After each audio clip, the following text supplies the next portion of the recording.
Olá a todos e a todas. Continuando a nossa disciplina de Direito Constitucional, na nossa 13ª aula nós falamos do controle da administração pública. Agora nós trataremos do assunto da Lei de Responsabilidade Fiscal. A Lei de Responsabilidade Fiscal, a LRF, tem como objetivo estabelecer um conjunto de normas de finanças públicas voltadas para a responsabilidade na gestão fiscal, mediante ações para prevenir riscos e corrigir desvios que possam afetar o equilíbrio das contas públicas. Seus fundamentos norteadores estão apoiados em 4 princípios, os quais são responsáveis pelo alcance de seus objetivos, que são eles o planejamento, o controle, a transparência e a responsabilidade. Quando falamos de crime de responsabilidade, nós dizemos que o crime de responsabilidade fiscal é uma infração combatida por uma ação penal pública, onde deve ser aplicadas as sanções pela prática da infração por meio do Ministério Público. A Lei de Responsabilidade Fiscal, ela está prevista em lei complementar, que é a Lei 101/2000, que é um diploma legal brasileiro que regulamenta a utilização dos recursos públicos, os seus mecanismos, e buscam fazer com que os governantes controlem seus gastos respeitando os limites de despesas e cumprindo metas orçamentárias. Esta lei é uma importante lei para a manutenção do equilíbrio das contas públicas. Para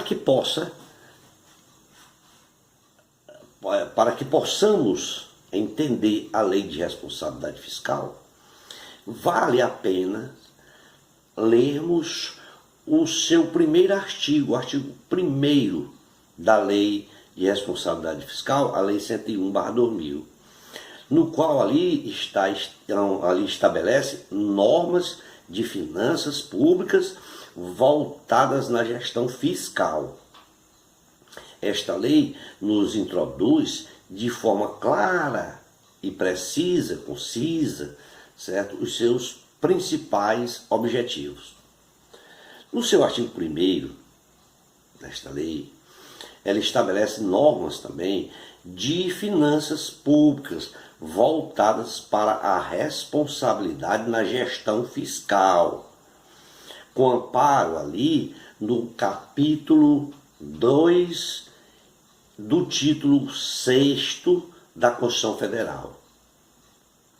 Devemos entender que a responsabilidade fiscal, ela pressupõe uma ação planejada e transparente, em que se previne riscos e corrigem-se desvios capazes de afetar o equilíbrio das contas públicas.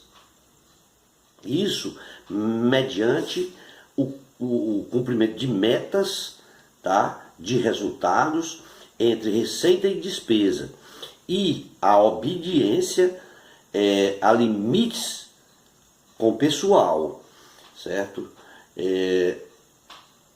Como a própria Seguridade Social, as receitas e geração de despesa com o pessoal, entre as dívidas de antecipação de receita, as concessões de garantia e inscrição em restos a pagar. Em princípio, em primeiro lugar, nós devemos dizer que esta lei é uma lei complementar. E que lei complementar é uma espécie de lei cuja criação e objetos são determinados pela própria Constituição Federal. Se bem observarmos, vamos verificar isto na Constituição Federal de 88, em que alguns artigos diz que de certas matérias, em certas matérias, que será objetos de lei complementar. Isto é, ela impõe uma diretriz ou regula brevemente algumas questões ali expostas e dá autoridade aos legisladores para complementar aquela matéria. Então, daí nascem as leis complementares. A nossa Constituição de 88, ela trata de alguns assuntos que deveriam compor leis complementares, principalmente os relativos às finanças públicas, contidos no capítulo 2 do título 6, para tratar de assuntos, certo, ainda ausentes na legislação, ou também para atualizar os mecanismos das leis antigas. Tá?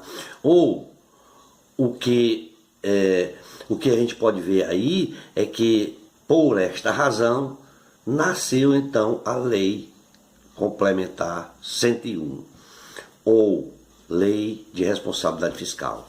Os objetivos da Lei de Responsabilidade Fiscal preenchem lacunas existentes da Constituição Federal. Quando falamos em direito, dizemos que fiscal, estamos normalmente nos referindo à área tributária e, consequentemente, aos entes que realizam a gestão do dinheiro público, tá? Composto ali de tributos e outras receitas. As responsabilidades fiscais que a lei introduziu recaem sobre todas as áreas públicas que exercem alguma administração sobre o dinheiro, tá? Ou seja, ela vale para os três poderes: o executivo, o legislativo e o judiciário, em suas três esferas, tá? E também municipais, estaduais, ou seja, municipais, estaduais e nacional, tá? No entanto, se observarmos, a maioria das regras da LRF, certo, está focado na gestão feita pelo poder executivo, pois é este poder que exerce a administração primária dos recursos. Antes da Lei de Responsabilidade Fiscal, a situação era pior do que hoje. Haja vista que a legislação era muito mais liberal. Se bem que os crimes como corrupção, desvio de dinheiro, e eles eram punidos. No entanto, havia situações de gastos ou criação de dívidas que prejudicavam a administração futuras, tá? Aquelas administrações futuras, e que não estavam previstas na legislação. Agora ela prevê. A gente vai ver na frente. Hoje,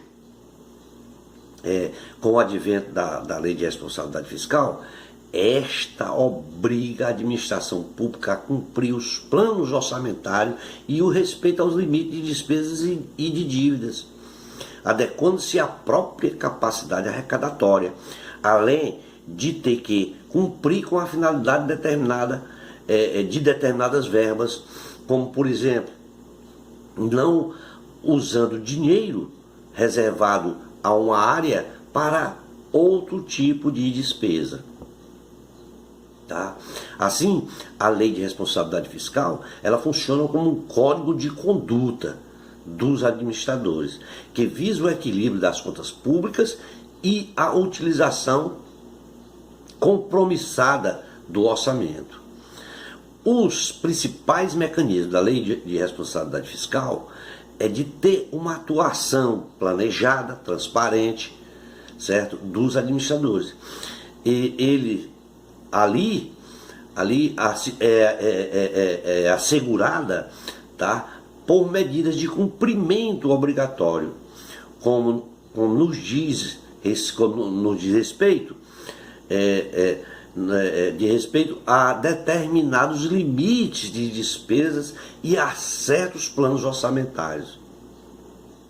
Tá?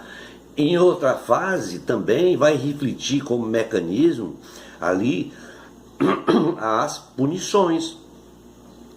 Quando se fala de plano orçamentário, dizemos que grande parte dos mecanismos do planejamento criado pela Lei de Responsabilidade Fiscal foram feitas com base no plano plurianual, que é o PPA, a Lei de Diretrizes Orçamentárias, que é a LDO, e a Lei Orçamentária Anual, que é a LOA. E que, na verdade, esses 3 planos orçamentários não foram criados pela Lei de Responsabilidade Fiscal, certo?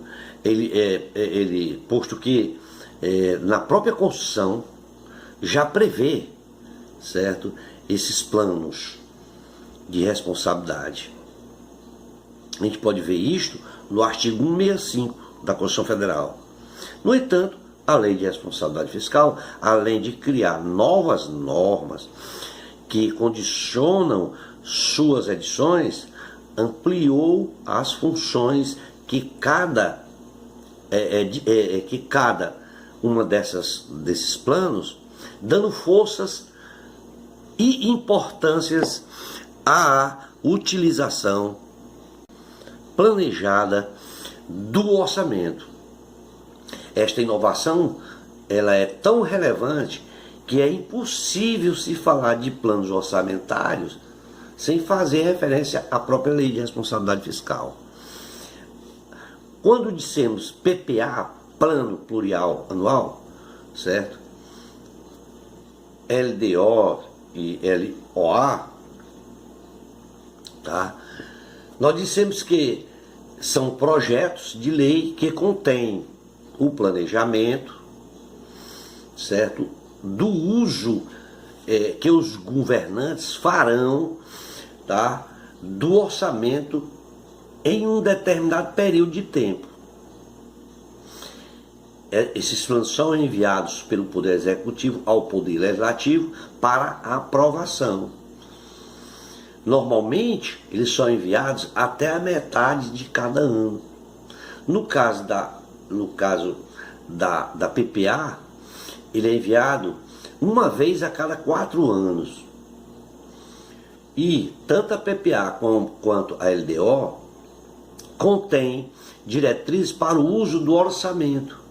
Já a LOA, ele contém o orçamento propriamente dito, com valores precisos que cada ente estatal receberá para realizar suas atividades. LOA. No capítulo 2º da Lei de Responsabilidade Fiscal, é possível observarmos algumas das imposições feitas aos planos orçamentários. No caso da LDO, por exemplo, ele passou a conter uma parte específica para tratar do equilíbrio de despesas e receitas, bem como incluir em anexo de metas fiscais que, além de estabelecer objetivos arrecadatórios, deverá conter dados precisos sobre despesas, receitas e montante da dívida pública. Já a LOA, ela também recebeu grandes contribuições, uma vez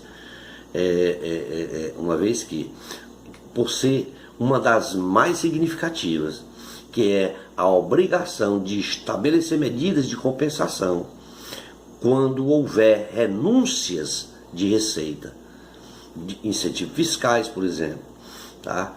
E aumento de despesas de caráter continuado, que duram mais de 2 anos, por exemplo.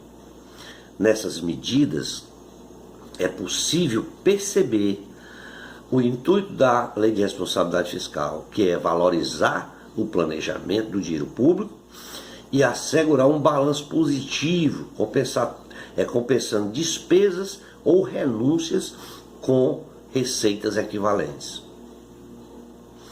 Quando se fala de receita corrente, certo, líquida, se diz que a receita corrente líquida, a RCL, ela foi criada pela própria Lei de Responsabilidade Fiscal, no seu artigo 2º, inciso 4º, que serve de parâmetro a certos limites, como o de gastos com pessoal e a dívida pública, composta da soma das receitas tributárias, de contribuições, receitas patrimoniais, tá? Industriais, agropecuárias, de serviços, certo? Transferências e algumas outras fontes. Tá? Bom, deste valor são deduzidos alguns montantes,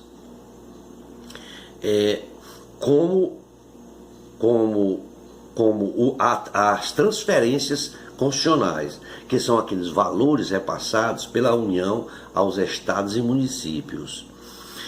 E também algumas contribuições já definidas por lei, ou seja, a receita é uma espécie de base de ganhos periódicos, oriundos principalmente de tributos, produtos e serviços estatais. Cada ente federado, cada ente federativo, a União, Distrito Federal, estados e municípios, ele possui a sua própria RCL, que é calculado com base no mês de referência e nos 11 meses anteriores. Quando se fala de despesa de pessoal, dizemos que a despesa de pessoal também foram definidas pela própria lei, certo? De responsabilidade fiscal, e estão previstas ali no seu artigo 18, que são os gastos estatais com pessoal, o pessoal ativo, inativo, aposentado ou afastado, temporariamente, pensionistas, salários, subsídios, remuneração, adicionais, gratificações, hora extra, etc. A partir da Lei de Responsabilidade Fiscal, passou a existir um limite para os gastos com pessoal, que não podem ultrapassar a um certo percentual da RCL, daquele próprio ente federativo. No caso da União, para a União, a regra é que o gasto com o pessoal não ultrapasse 50% da RCL. Para os estados e municípios, o limite é 60%. Tá? Não pode ultrapassar esses limites. Podemos observar também que,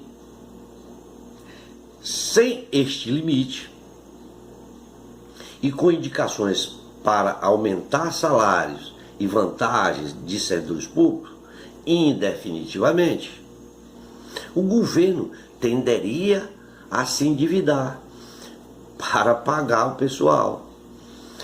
Ou, então, ele deixaria de aplicar determinado dinheiro em alguma área para poder pagar pessoal.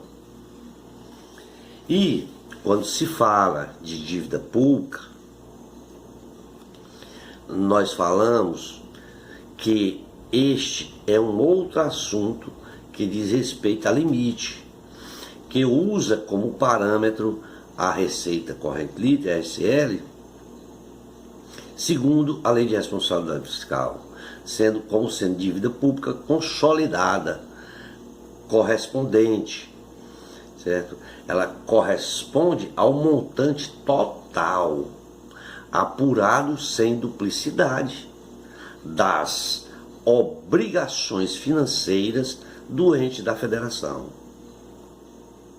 assumidas ali então em virtude de leis, através de contratos, de convênios ou tratados e de realização de operações de crédito, em que para a sua amortização ele tenha um prazo superior a 12 meses. Já a dívida pública mobiliária, certo? Ela corresponde aos títulos emitidos pela União, inclusive pelo Banco do Brasil, o Central do Brasil, dos estados e dos municípios também. Bom, também devemos entender que quando o limite desses parâmetros é infringido, o ente é punido com algumas limitações. Olha lá como é branda a coisa, né? Como a impossibilidade de receber transferência da União ou dos estados. E ele também neste caso, ele não vai receber. E, neste caso, ele também recebe um prazo para conduzir a dívida ao valor adequado. É estabelecido um prazo para ele conduzir aquela dívida em um valor adequado. Não devemos esquecer que em anos eleitorais a Lei de Responsabilidade Fiscal ela possui regras importantes, certo? São duas regras importantes. A primeira, ela está prevista no artigo 42, no qual proíbe que um governante contrarie dívidas no último ano do seu mandato, se esta dívida não puder ser paga no mesmo exercício financeiro.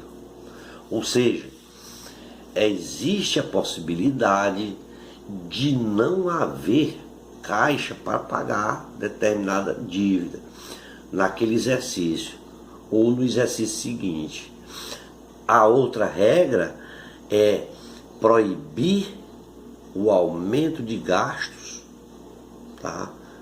Ele proíbe o aumento de gastos de pessoal nos 180 dias, nos 6 meses antes das próximas eleições. Estas normas foram criadas exatamente e principalmente para evitar dívidas maliciosas, aquelas dívidas que possam prejudicar a próxima administração.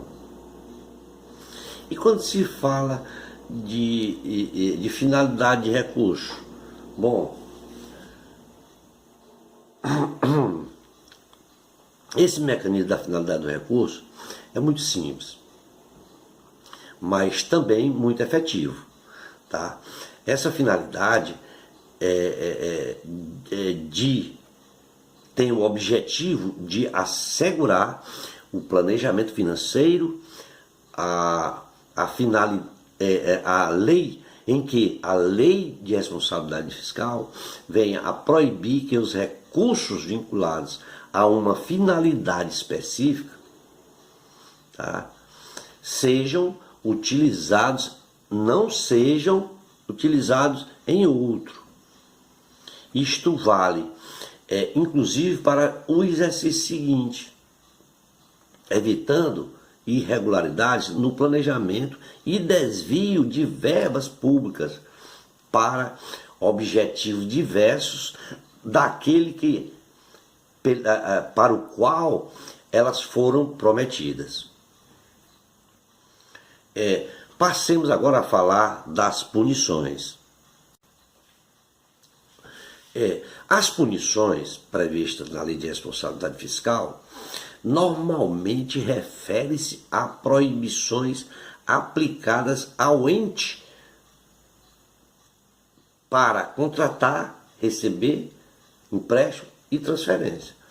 Ele refere-se a estas proibições aplicadas a este ente, tá? As responsabilizações pessoais foram dadas por outra lei, que vieram logo após a Lei de Responsabilidade Fiscal, utilizando-se como fundamento o que? A Lei número 10.028 de 2000, que especialmente no seu artigo 5º, ele vem a tratar das infrações administrativas contra a Lei de Finanças Públicas. Também inclui aí o Código Penal no seu capítulo 1º, que diz respeito aos crimes praticados por funcionário público contra a administração pública. O seu artigo 312, 359 também. Além dos crimes contra as finanças públicas, no seu capítulo 4º, que trata dos crimes contra as finanças públicas, e está ali pacificado no artigo 359-A do Código Penal. No momento em que vivemos, por haver essa fase de turbulência por conta desse coronavírus, devemos observar o seguinte, que é cabível abordar neste momento. É que em tempo de crise é anormal para as contas públicas, haja vista a necessidade de gastos extraordinários, exigidos ali para o controle e contenção de problemas imprevisíveis, que, felizmente, a Lei de Responsabilidade Fiscal prevê esta situação. Senão vejamos o artigo 65, no qual ele suspende a contagem de prazos previstos no artigo 23, 31 e 70 dessa mesma lei. Também que, no caso dessas situações, o Poder Executivo do ente federado deverá requerer ao seu respectivo Poder Legislativo, pedir ali ao seu Poder Legislativo o reconhecimento formal da calamidade. Uma vez em sendo reconhecido, porque ele é reconhecido pela própria Lei de Responsabilidade Fiscal, que permite as seguintes medidas. Bom, em regra, essas limitações, tá, refere-se a de exigir adequação entre o que está sendo arrecadado e as despesas atuais. Apesar dos planos orçamentários, e se ela é menor do que o que foi previsto. Isso é em regra, né? O ente ele deve adequar-se aos novos valores. Isso é em regra. No entanto, no caso de calamidade pública, esta exigência é dispensada, tá? Bom, por conta do Covid-19, que está em ascensão aí, o estado de calamidade pública no âmbito federal, ele já foi aprovado, certo? Pelo Congresso Nacional, isso em março de 2020, tá? E foi feito através de um decreto, de um projeto de decreto legislativo. Este decreto, no entanto, ele só vale para a gestão federal, para a União, só vale para a gestão fiscal da União, tá? Como dissemos anteriormente, porque para usufruir dessas despesas da Lei de Responsabilidade Fiscal. E, aliás, que Para que você possa usufruir dessa dispensa da lei de responsabilidade fiscal, tá? Cada ente da federação, ele deve fazer o seu pedido de reconhecimento de calamidade pública ao seu próprio poder legislativo. No caso dos estados, esse pedido deve ser feito através da Assembleia Legislativa, dos deputados estaduais. No caso dos municípios, ele deve ser feito através da Câmara Municipal, pelos seus vereadores. Tá? Bom, para finalizar, nós vamos concluir dizendo que, no que se refere ao controle financeiro, pode-se afirmar e dizer que esse controle é realizado pelo Poder Legislativo, mediante controle externo, com o auxílio do Tribunal de Contas, também como pelo o sistema de controle interno de cada poder. Tá? Finalizamos aqui. Na próxima aula, a nossa 15ª aula, nós iremos tratar do assunto, já estou estudando, do controle legislativo e CPIs. Tá? Muito obrigado a todos, espero ter ajudado a vocês e que tenham um bom proveito nesta aula. Obrigado e até a próxima aula.